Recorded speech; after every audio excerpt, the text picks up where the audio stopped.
When you're a retired factory foreman like me, you learn to pay attention to details. You can't run a machine floor for 38 years without noticing when things don't fit. When a part's just a hair out of spec, when a sound in the line is one beat off. Turns out that skill's pretty damn useful at home, too. Shame I had to use it on my own wife. Name's Carl. 62. Retired going on 3 years now. Thought I had life pretty well figured out. House paid off, pension kicking in, nothing to do but tinker in my garage and spoil the grandkids. Married to Marlene, my high school sweetheart. 39 years of marriage, if you can believe it. She runs an antique shop downtown. Marlene's timeless treasures. Cute place. Smells like lavender and old wood. You've probably driven past a dozen just like it. Up until 6 months ago, life was comfortable. Predictable. Then the trip started. Antique hunting, she called it. Out-of-state shows. Estate sales. The kind of thing she'd done occasionally before, once or twice a year, tops. Now it was every other weekend. "Oh, Carl," she'd say, fluttering those eyelashes. "You know how competitive it is now. Gotta stay ahead of the trends." I'd just grunt and wave her off. I wasn't about to argue with her passion. Gave me more time to work on my 72 Nova in the garage anyway. But it was what she brought back that got me thinking. Odd little trinkets. Cheap stuff, half of it not even worth the gas she spent going out there. Plastic brooches. Tacky pressed glass. A box of chipped salt shakers. Not her style. Marlene had an eye for quality. Then came the socks. First time I noticed, it was subtle. A Sunday morning, folding the laundry. Yeah, I do my own, keeps me sane. One lone sock, burgundy with gray stripes. Not a pair to be found. Didn't match anything she owned. "Hey, hon," I called out, holding it up. "You pick up new socks?" She barely glanced over. Oh, must have grabbed the wrong one at the laundromat. Now, that stuck in my craw. Marlene hated laundromats. Hadn't used one since we bought our washer back in '94. Still, I let it slide. But the next trip? Another single sock. Different brand. Different color. Third trip? Same story. Always one sock. Always unfamiliar. And it wasn't just the socks. She started wearing new perfume. Something light and floral. Not the sandalwood scent she'd worn since our kids were in diapers. And her language changed. Little phrases creeping in. "You betcha. Ain't that a kick?" Folksy stuff she'd never said before. I knew then. Something wasn't right. So I started watching. Not stalking, just observing. Like I used to watch the line operators back at the plant. Quiet. Careful. She'd leave early Fridays, bags packed neat as you please. Come home late Sundays, tired but smiling. I checked the trash once. Found 2 motel key card sleeves crumpled at the bottom. Both from the same place. A roadside in 2 counties over. That's when I knew for sure. Still, I kept my mouth shut. See, when a man knows he's been made a fool of, he's got 2 choices. Go off half-cocked, or take his time and do it right. I chose the latter. Started saving everything. Socks. Key sleeves. Receipts she left lying around. Even started taking photos of her weird little trinkets. Time-stamped. Cataloged. I had a shoebox full inside a month. And the whole time, I played the part. The easygoing, clueless husband. Let her think she had me wrapped around her finger. Then came the idea. It hit me one night, sitting in my garage, staring at a stack of old shop manuals. Marlene had been planning a big event at the store, an antique appraisal night. Bring in your heirlooms. Get them valued by a local expert. Wine and cheese, community buzz, good for business. I knew the guy she'd booked to co-host. Dennis, her shop co-owner. Widower, decent enough fella, little rough around the edges. And that's when the pieces clicked. What better place to expose her than her own kingdom? In front of her friends. Customers. The whole damn town. So I started planning. Carefully. Methodically. Picked out a nice wooden box. Antique, of course. Fitting for the event. Lined it with dark velvet. Inside, I placed each mismatched sock, folded neat.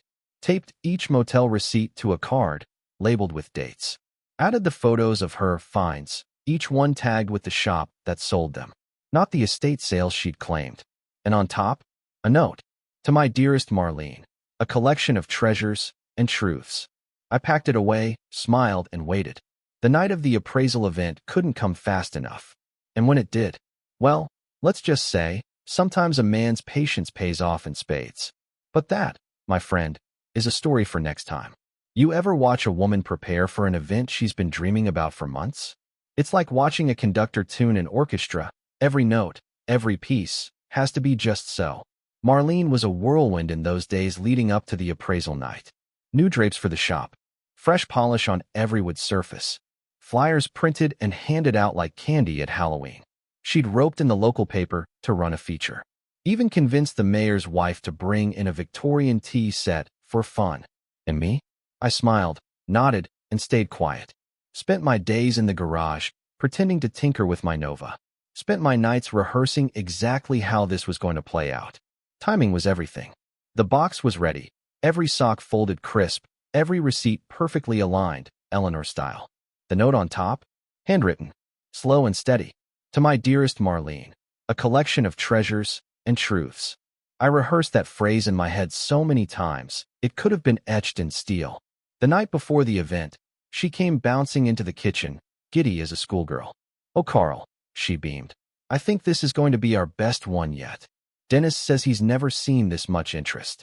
I grunted over my coffee. Good for business. She didn't notice the edge in my voice. Too caught up in her own little play. "Can you help me set up tomorrow afternoon?" she asked. "You know, carry the heavy boxes, hang the banner?" I gave her my best blank smile. Wouldn't miss it. And I meant that. That night, I barely slept.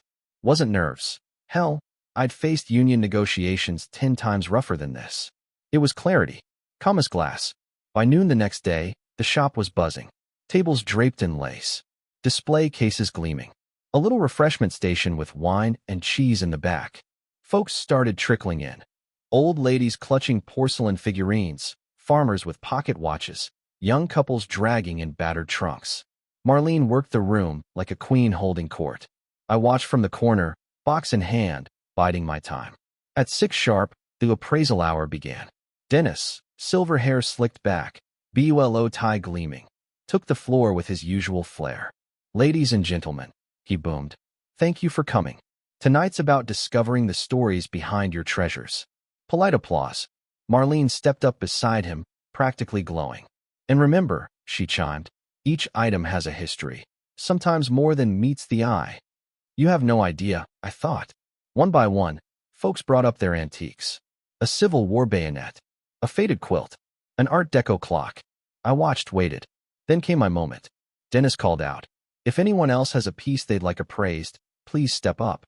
I stood, box in hand, strolled up to the table, slow and easy. Marlene's smile faltered, just a flicker.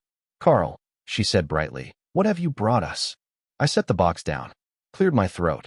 Thought it was time to share a little collection of my own. A ripple went through the crowd. Dennis looked intrigued. A mystery box. Always fun. I opened the lid, reached in, held up the first sock, burgundy with gray stripes. "Funny thing about socks," I said. Voice calm. Even. Carried just enough. They usually come in pairs. A few nervous chuckles. I laid it gently on the table. Next sock. Different color. Different brand.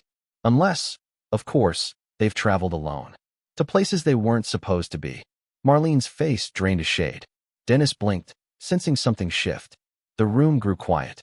I reached deeper, pulled out a motel receipt, held it up between 2 fingers. Marlene's timeless treasures doesn't typically deal in roadside inns. But hey, maybe I'm behind the times. Gasps now. Audible. I laid the receipt beside the socks. One after another, I emptied the box, socks, receipts, photos of her cheap trinkets from tourist shops. And last, the note. Read it aloud, slow and clear.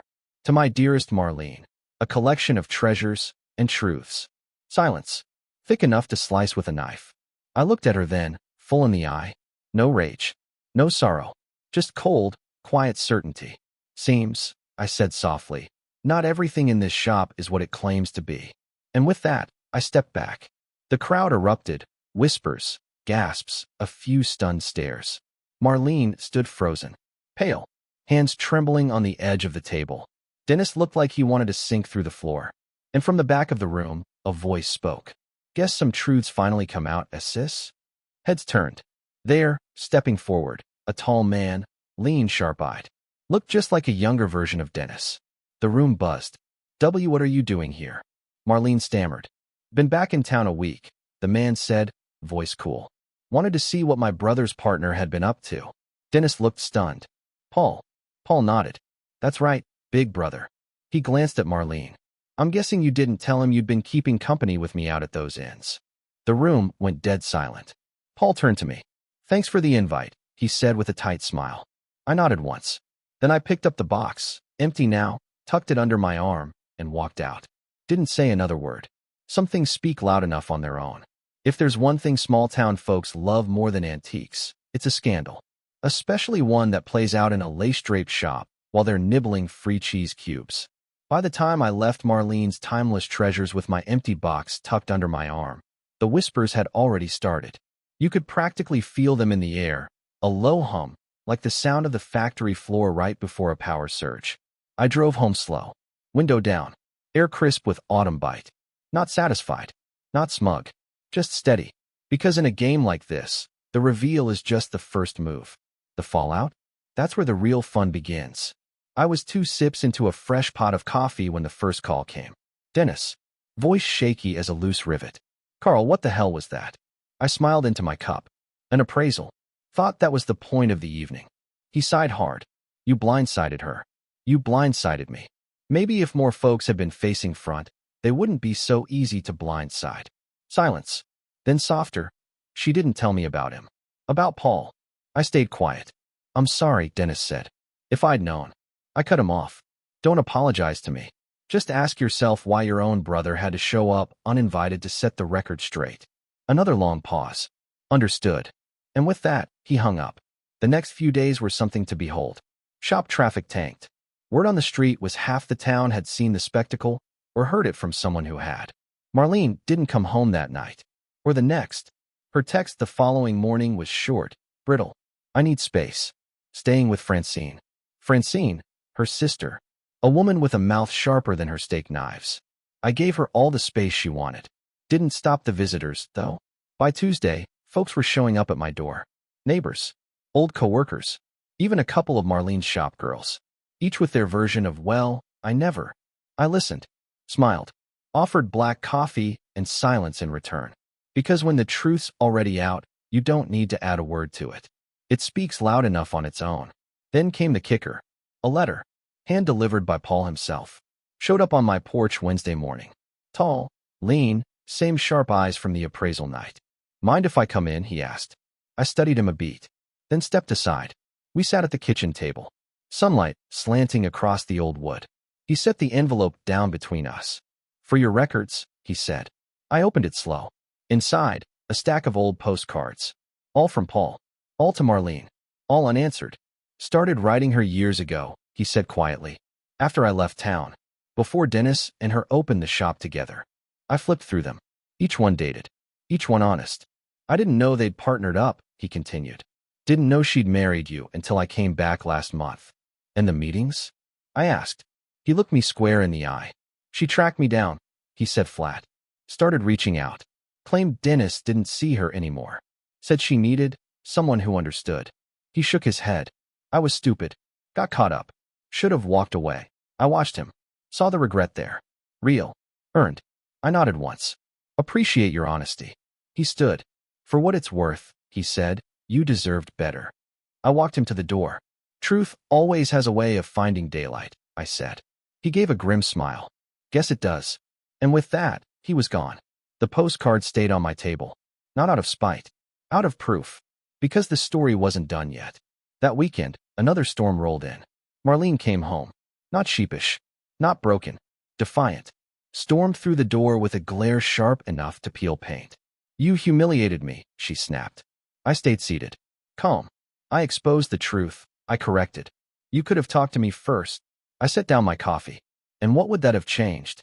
The socks? The receipts? The nights spent lying to my face. She flushed. "You think you're some hero now?" she spat. I leaned back. "No. Just a man who got tired of pretending." She paced, fists clenched. "I've built that shop from nothing," she hissed. "You had no right." I cut her off, voice steady. "I had every right. 39 years of marriage buys you that." She stopped cold. Then softer, bitter. "It was just a mistake." I stood. "No, Marlene. A mistake is a dent in a fender. This was a choice." Over and over again. Her eyes glistened, but she didn't cry. Couldn't. Too much pride. "Dennis is furious," she whispered. "He might dissolve the partnership." Maybe he should have chosen his partner more carefully. She bit her lip. Then, the twist I didn't expect. And Paul, she asked. What did he say? I tilted my head. So you knew he'd show. She swallowed hard. He said you tracked him down. That you used him. She blinked fast. That wasn't. I didn't mean to. I held up a hand. Save it. I picked up the postcards. Held them out. You missed these. She stared at them, color draining. Slowly took the stack. Didn't speak. Didn't need to. I turned away. This house is mine, I said quietly. You'll be staying with Francine until we figure the rest out. She opened her mouth, closed it. For once, no argument. Just the soft click of the door behind her as she left. And me? I poured another cup of coffee. Sat by the window. Watched the late autumn leaves drift down. Because sometimes, revenge isn't about breaking things. It's about laying them bare. Letting the truth settle in, slow, cold, undeniable. And watching what folks do when there's nowhere left to hide. It's a funny thing about public humiliation. It doesn't just stick to the person exposed. It drips, seeps, stains every corner of their little world. By the time the sun rose after appraisal night, Marlene's timeless treasures wasn't so timeless anymore. Word spread fast. Faster than I expected, honestly. I thought maybe a few gossips would trade whispers over their church potluck. But by mid-morning, my phone buzzed with a message from Dale, the barber down on Main. Heard about the sock box. Damn fine move, Carl. And that was just the start. By noon, I'd counted no less than 8 texts and 2 voicemails. All variations of "about time someone took her down a peg."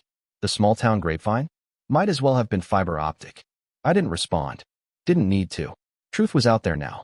My work, at least the first stage of it, was done. I went about my day as usual, mowed the lawn, fiddled with the carburetor on the Nova, grabbed a bite at Millie's diner. Could feel the eyes on me there. Nods of respect from some. Nervous avoidance from others. Even Millie herself came over to refill my coffee twice, leaning in. "Carl," she said softly, "you all right?" I looked her square in the eye. "Best I've been in years." She smiled. "Good. About time someone stood up." That night, I finally let myself relax. Sat on the porch with a glass of bourbon, watching the stars blink through the chill. And then, headlights. Marlene's car. She pulled in fast, tires crunching hard on the gravel. I stayed seated. Let her come to me. She stormed up the steps, hair wild, cheeks flushed. "You've ruined me," she hissed. I sipped my bourbon. "No, Marlene.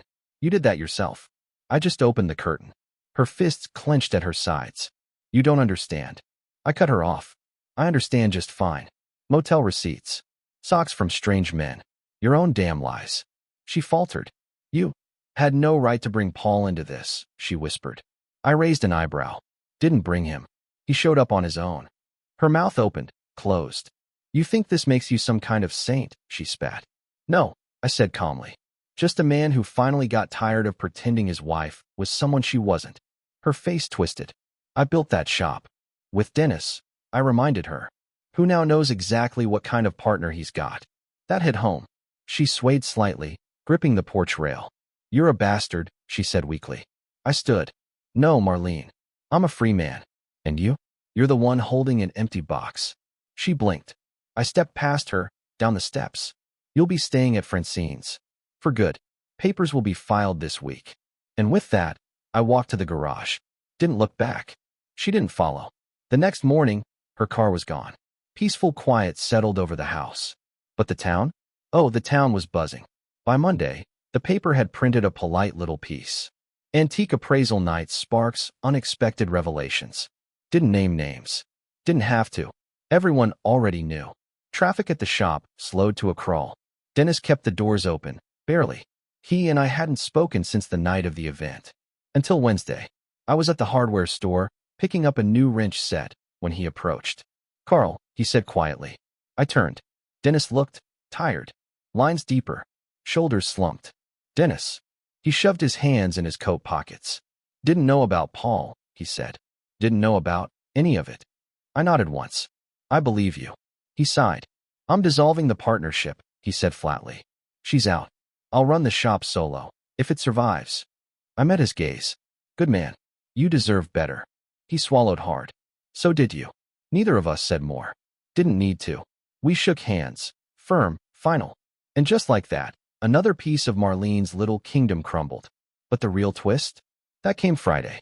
Mailbox flag up. Inside, a letter. No return address. I opened it on the porch, sunlight sharp against the page. Carl, figured you should know the whole truth. Marlene's trips? They started long before Paul came back. She met someone in the antique circuit. Out-of-town dealer. Married. Paul was just convenient when that fell apart. You deserve better. A friend. No signature. But the enclosed photos told the story clear enough. Marlene. Same burgundy socks. Different motel. Different man. Stamped and dated 6 months before Paul returned. I laughed. A cold, dry sound. Guess some folks never do stop collecting things. And me? I'd collected the most valuable piece of all, the truth. And I wasn't done with it yet. There's a moment, after a good revenge lands, where the air in a small town shifts. The polite smiles get tighter. The whispered greetings turn into careful nods. And for the person at the center of it, it's like walking through molasses, every move slower, every eye watching. By the time that anonymous letter landed in my mailbox, the storm around Marlene was already well underway. The shop was limping along, barely. Dennis had dissolved the partnership faster than a snowflake on a skillet. Rumor had it Marlene was scrambling to keep the lights on.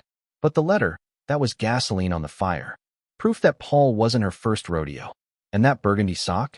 Just another in a long line of misplaced souvenirs. I sat on my porch that afternoon, letter spread out on my lap, sun warm on my face. I could have burned it. Could have kept it for myself. But some truths don't belong in a drawer. They belong where everyone can see them. That's when the next piece of the plan clicked into place. See, Dennis was planning a shop reopening celebration. Trying to salvage what was left of timeless treasures, now rebranded as Dennis's Vintage Finds. Flyers went out. Local paper ran a blurb. I knew it would draw a crowd. Folks hungry for fresh gossip as much as antiques.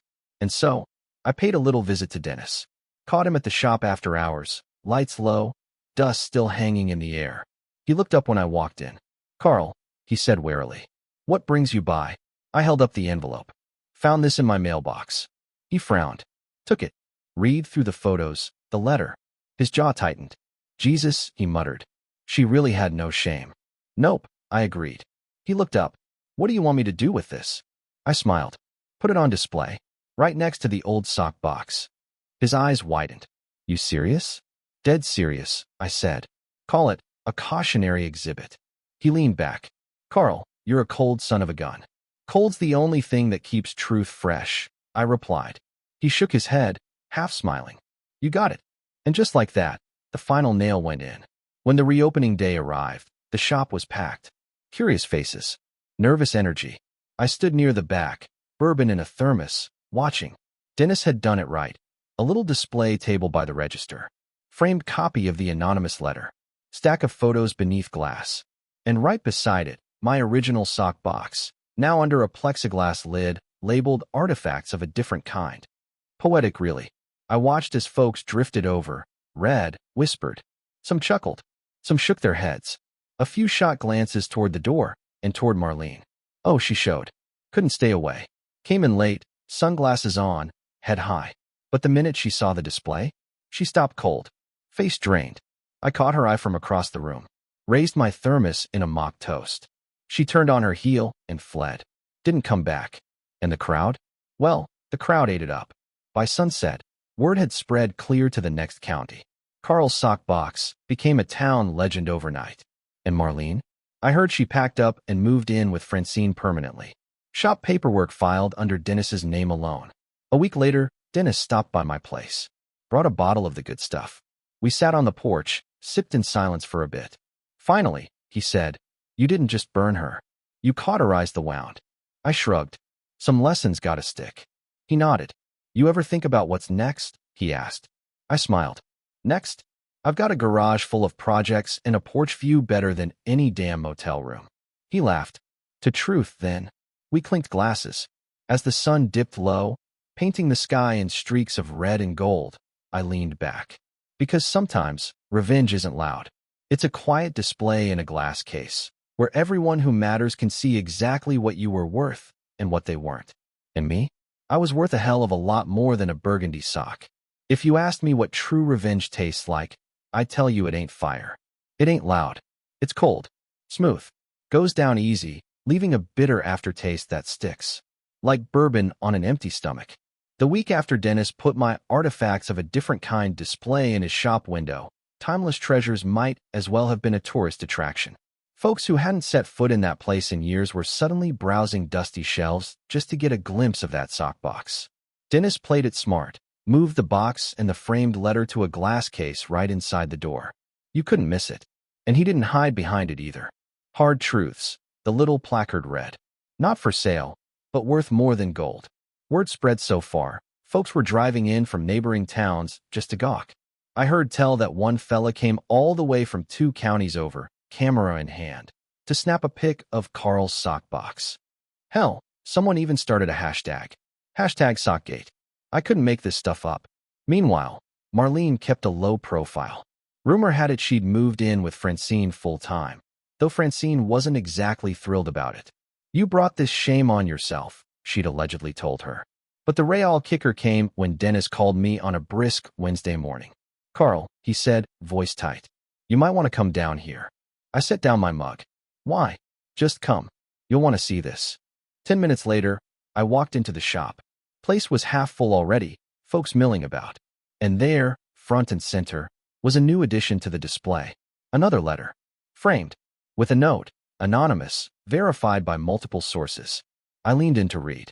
To whoever finds this. If you think Carl's box was the whole story, think again.